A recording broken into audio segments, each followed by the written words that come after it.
안녕하세요, 시니어 여러분. 오늘은 60대, 70대 어르신들의 근육량이 왜 그렇게 쉽게 줄어드는지에 대해 자세히 알아보겠습니다. 나이가 들면서 근육이 줄어드는 건 자연스러운 현상이지만 그 이유를 정확히 알고 대비하면 건강한 노년을 보낼 수 있습니다. 가장 큰 이유는 바로 노화입니다. 30세 이후부터 우리 몸의 근육은 서서히 감소하기 시작합니다. 특히 50세가 넘어가면 그 속도가 더 빨라져서 매년 12%씩 근육량이 줄어들게 되죠. 70대가 되면 근육 감소 속도는 더욱 가속화됩니다. 마치 시간이 멈추지 않고 흐르는 것처럼 노화라는 자연스러운 과정은 피할 수 없는 변화를 가져옵니다. 두 번째 이유는 운동 부족입니다. 젊었을 때는 활발하게 움직였지만 나이가 들면서 활동량이 줄어드는 경우가 많습니다.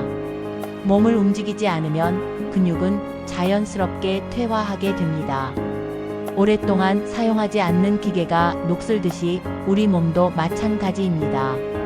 규칙적인 운동은 근육 감소를 늦추고 건강을 유지하는 데 매우 중요합니다. 세 번째, 영양 불균형, 특히 단백질 섭취 부족이 큰 영향을 미칩니다. 단백질은 근육의 주성분인데 나이가 들수록 단백질 섭취가 부족해지기 쉽습니다. 65세 이상 어르신들의 절반 정도가 단백질을 충분히 섭취하지 못하고 있다는 통계도 있습니다. 특히 필수 아미노산인 류신이 부족하면 근육 감소가 더욱 빨라질 수 있습니다. 마치 벽돌이 부족하면 건물을 튼튼하게 지을 수 없는 것처럼 단백질 부족은 근육 건강에 치명적입니다. 네 번째, 호르몬 변화도 중요한 원인입니다. 나이가 들면서 성장 호르몬을 비롯한 여러 호르몬 분비가 줄어들게 됩니다. 이러한 호르몬 감소는 근육량 감소에 직접적인 영향을 미칩니다. 호르몬은 우리 몸의 여러 기능을 조절하는 중요한 역할을 하는데 그 균형이 깨지면 근육 건강에도 적신호가 켜지는 것입니다. 다섯 번째, 만성 질환도 근육 감소의 원인이 될 수 있습니다. 당뇨병, 심혈관 질환, 신장 질환, 암과 같은 만성 질환은 근육 감소를 유발하거나 악화시킬 수 있습니다.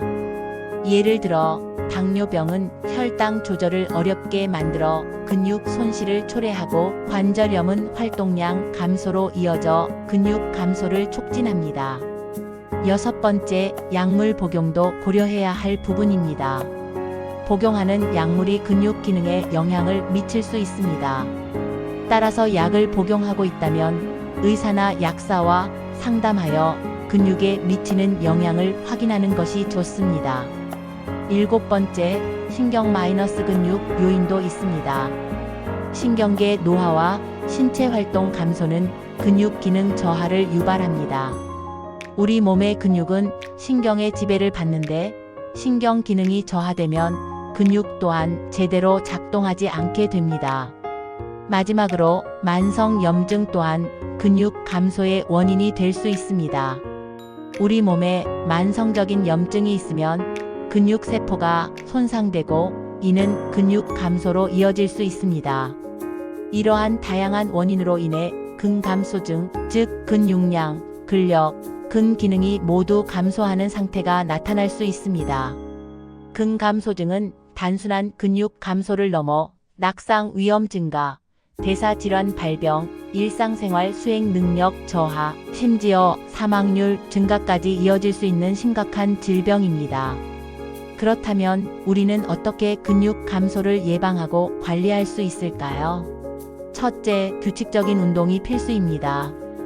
근력 운동 웨이트 트레이닝, 스쿼트, 런지, 팔굽혀 펴기 등을 통해 근육량과 근력을 강화해야 합니다. 또한 걷기, 조깅, 자전거 타기와 같은 유산소 운동을 병행하면 심폐 기능과 근육, 지구력을 향상시킬 수 있습니다. 운동 전후 스트레칭은 필수이며 무리한 운동은 피해야 합니다. 둘째, 충분한 단백질 섭취가 중요합니다. 체중 1kg당 1.2g 이상의 단백질을 섭취하는 것이 좋습니다. 매 끼니 단백질을 2030g씩 나누어 섭취하는 것이 효과적입니다. 류신이 풍부한 유청 단백질, 계란, 우유, 바나나, 견과류, 콩, 두부 등을 섭취하고 필요하다면 단백질 보충제 섭취도 고려해 볼 수 있습니다. 셋째, 비타민 D 섭취도 중요합니다. 비타민 D는 근육 기능 유지에 도움을 줍니다. 참치, 치즈, 버섯 등을 통해 비타민 D를 섭취하거나 햇볕을 충분히 쬐는 것이 좋습니다. 넷째, 균형 잡힌 식단을 유지해야 합니다. 탄수화물, 지방, 비타민, 미네랄 등 다양한 영양소를 골고루 섭취하고 항산화 성분이 풍부한 과일과 채소를 섭취하는 것이 좋습니다. 다섯째, 적정 체중을 유지하는 것이 중요합니다. 과체중이나 저체중은 근감소증을 악화시킬 수 있습니다. 여섯째, 금연과 절주를 실천해야 합니다. 흡연과 과음은 근육 손실을 가속화할 수 있습니다. 일곱째, 스트레스 관리와 충분한 수면을 통해 코티졸 분비를 억제하고 근육 합성을 도와야 합니다. 마지막으로 정기적인 건강 검진을 통해 숨겨진 질병을 조기에 발견하고 치료하는 것이 중요합니다. 또한 불필요한 약물 복용을 줄이고 필요한 경우 의사나 약사와 상담하여 약물 조절을 해야 합니다. 60대, 70대의 근육 감소는 피할 수 없는 자연스러운 현상이지만 적극적인 예방과 관리를 통해 건강하고 활기찬 노년을 보낼 수 있습니다. 오늘 알려드린 정보들을 바탕으로 꾸준히 실천하시고 건강한 근육을 유지하시길 바랍니다. 감사합니다.